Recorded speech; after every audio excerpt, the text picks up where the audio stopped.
Hey guys, it's your boy Schadenfreude. As we're approaching Season 2 in less than 48 hours, I figured it is more than time to give you guys a little update on what is changing in Season 2. As we are a little bit short on time right now, I'm going to make this a one take and we are going to keep the video rather simple, but I will get you caught up with most of the important stuff for Season 2. We have overhauled the resources of all islands. This means that while the islands may be majorly unchanged, all of them will have different resources and in different quantities and different densities.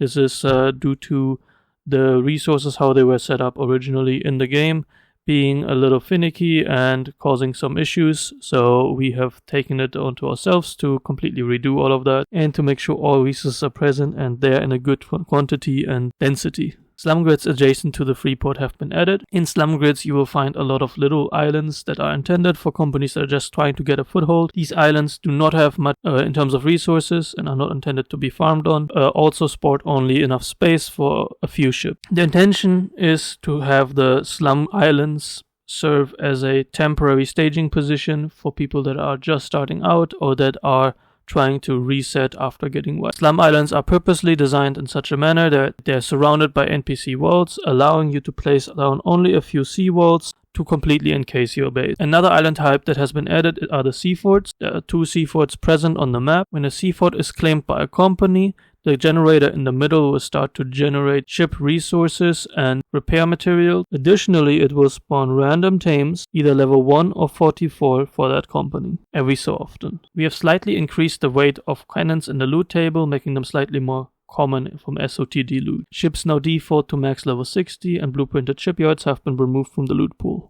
We've removed large foundations and large walls and cliff platforms now check for enemy players until about render distance, perhaps a little bit farther than that. This will stop people from replacing them as long as there's still an enemy presence in the area.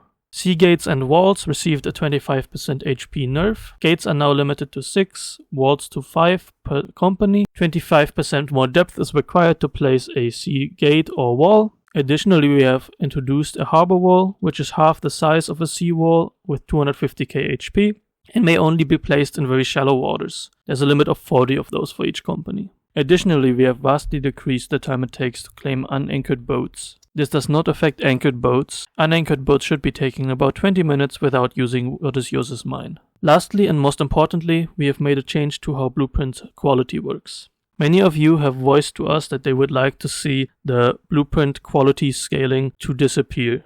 What I'm referring to is the 17% that are gained or lost in damage depending on the blueprint tier. In order to completely remove this system, we have done away with blueprint tiers and every item will from now on appear as common. Common items will still scale with rare resources. We have ensured that through a mod on our end.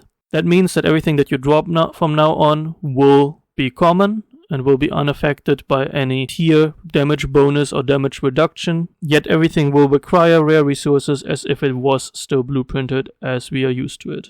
This means that if you were to, for example, receive a 180% cannon drop from an SOTD, it will appear as common, but the crafting resources required for this cannon will be still 6 different kinds of wood and other materials. Overall, that is all the important stuff that you really need to know for Season 2. Thank you for your time, and I hope to see you there.